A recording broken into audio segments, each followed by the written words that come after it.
वंदे मातरम। जैसा कि हम लोगों ने एक एक करके भारत के वर्तमान में केंद्र शासित प्रदेश लद्दाख और जम्मू कश्मीर के बारे में विस्तृत ढंग से पढ़ लिया। अब आज हम इन सभी का समग्र अवलोकन कर लेंगे और इसके साथ साथ हमारा जम्मू कश्मीर और लद्दाख वाला पार्ट जो है पूर्ण होगा। उसके बाद हम लोग हिमाचल प्रदेश को पढ़ेंगे। तो संक्षेप में हम लोग यह जान सकते हैं कि जो जम्मू कश्मीर और लद्दाख यह एक ऐतिहासिक राज्य के रूप में जाना जाता है और इसका संपूर्ण का जो क्षेत्रफल है ये 2,22,236 वर्ग किलोमीटर है। और हमने शुरुआत में ही देखा था कि उत्तर पूर्व में अपनी सीमा चीन से, पश्चिम में अपनी सीमा पाकिस्तान और अफगानिस्तान से थोड़ा सा पश्चिम में, और उत्तर में अफगानिस्तान से, और दक्षिण में हिमाचल प्रदेश और पंजाब से लगाता है। यहाँ पे हम लोगों ने पढ़ा था कि पर्वत श्रेणियाँ, तो यहाँ पे 4 पर्वत श्रेणियाँ हैं। इस रेंज में काराकोरम पर्वत श्रेणी, उसके बाद यहाँ पर लद्दाख पर्वत श्रेणी, जास्कर पर्वत श्रेणी और फिर पीर पंजाल पर्वत श्रेणी। 2 पर्वतों के बीच में जो घाट स्थान होता है उसको घाटी बोलते हैं। तो काराकोरम और लद्दाख पर्वत श्रेणी के बीच में जो घाटी है वो लद्दाख घाटी के नाम से जानी जाती है, और जास्कर और लद्दाख के बीच में भी जो घाटी है वो भी लद्दाख के नाम से। जास्कर और पीर पंजाल के बीच में जो घाटी है वो कश्मीर घाटी के नाम से प्रसिद्ध है, जिसमें कश्मीर वाला हिस्सा आता है। और यहाँ पर पीर पंजाल के नीचे हम लोग जब हिमाचल प्रदेश पढ़ेंगे तो यहाँ पे एक धौलाधार पर्वत श्रेणी है। तो धौलाधार पर्वत श्रेणी और पीर पंजाल के बीच में जो आता है वो कौन सी घाटी है? जम्मू घाटी। घाटियाँ अपने अपने सुंदरता के लिए, अपने अपने विशेषता के लिए प्रसिद्ध है। लद्दाख की घाटी ठंडे और रेगिस्तान के लिए प्रसिद्ध है। जम्मू की घाटी पर्वत के बीच में छोटे छोटे पर्वतों के लिए और नदियों के लिए प्रसिद्ध है। लेकिन जो कि बीच में कश्मीर घाटी है इसको स्वर्ग माना जाता है, और कश्मीर घाटी जो है वो अपने आप में ही विशिष्ट महत्व रखती है। पर्यटन से लेकर के हर क्षेत्र के लिए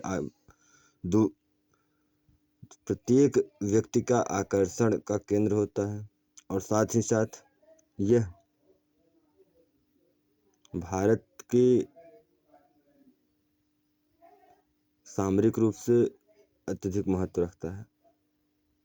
अब हम लोग जब आगे बढ़ेंगे तो जैसा कि कश्मीर 1947 में भारत में विलय हुआ और 2019 में 370 अनुच्छेद और 35A को समाप्त किया गया। उसके बाद 2 अलग अलग केंद्र शासित प्रदेश हो गए। यहाँ की जलवायु कैसी है?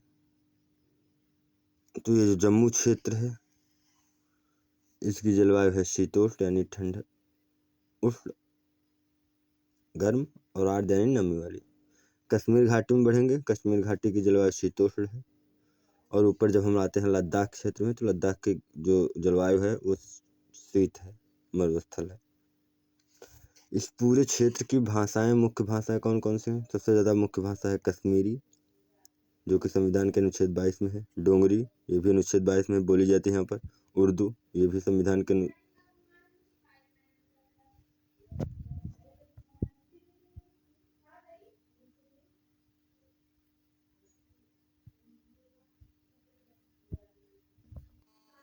क्षमा चाहेंगे, संविधान की 8वीं अनुसूची में बोली जाने मान्यता प्राप्त 22 भाषाओं में से एक है। और साथ साथ हिंदी, और यहाँ पे बोली जाती है लद्दाखी। यही एक भाषा है जो संविधान की 8वीं अनुसूची में 22 भाषाओं में नहीं उल्लिखित है, बाकी चारों यहाँ पर उल्लिखित है। और क्या विशेषता है? तो यहाँ की संस्कृति को हम लोग जानेंगे। संस्कृति में जो कश्मीर की संस्कृति है, कश्मीर का वाजवान यह पारंपरिक भोजन है। पश्मीना शाल यहाँ की प्रसिद्ध शाल है, और साथ साथ यहाँ पे कागज की कारीगरी की जाती है। अब जम्मू में आएंगे, जम्मू में डोगरा संस्कृति प्रसिद्ध है, और लद्दाख में आते तो लद्दाख में बौद्ध संस्कृति, क्योंकि यहाँ पे बौद्ध धर्म का प्रभाव है। अर्थव्यवस्था यहाँ की किस पर आधारित है पूरे क्षेत्र की? तो नीचे के क्षेत्र में धान, मक्का, सेब, अखरोट और केसर, ये तो कृषि पे आधारित अर्थव्यवस्था हुई। उद्योग में यहाँ पर हस्तशिल्प, हाथ से बनाए जाने वाले उद्योग हैं, और कालीन उद्योग चलते हैं। लेकिन जो संपूर्ण अर्थव्यवस्था का मुख्य स्रोत है वो है पर्यटन।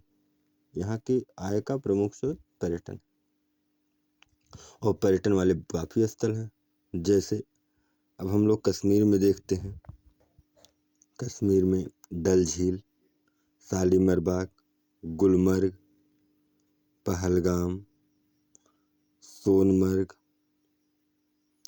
डसीगाम, अमरनाथ गुफा, पुलवामा, अनंतनाग, कुलगाम, ये सारे जो स्थल हैं ये पर्यटन के लिए प्रसिद्ध हैं।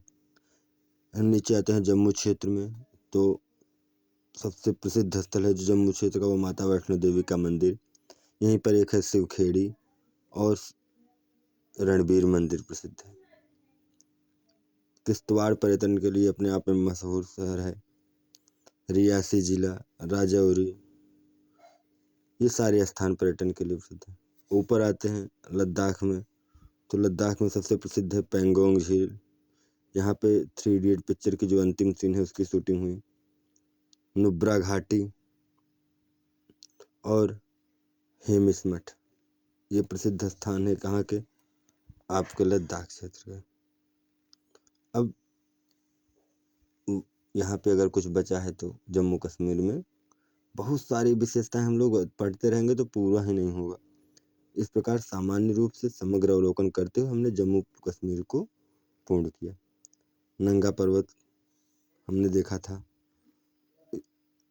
और भी जो कि ऊपर में बहुत सारे पर्वत हैं, जैसे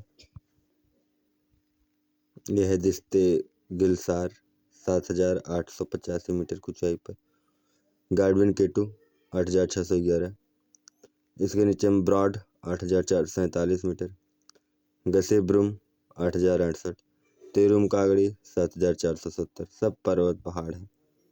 अब इधर नंगा पर्वत जो कि हम लोगों ने देखा 8,126, और इधर आराम से हम लोग आकर देख सकते हैं दास पर 6,525 मीटर की ऊंचाई पर।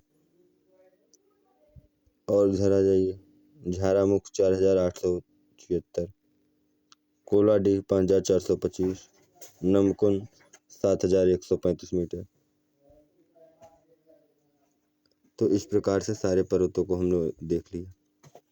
काराकास झील, नमक की झील, पेंगोंग सी, सोमोरोरे झील, इधर हम लोगों ने देखा अस्तोर, किशनगंगा, वुलर झील, डल झील, ये कुछ भौतिक जगह हुई। नदियाँ कश्मीर में, तो कश्मीर में झेलम नदी बहती है, ये रही। चिनाब, यहीं बगल में आप आएंगे देखेंगे तवी नदी है।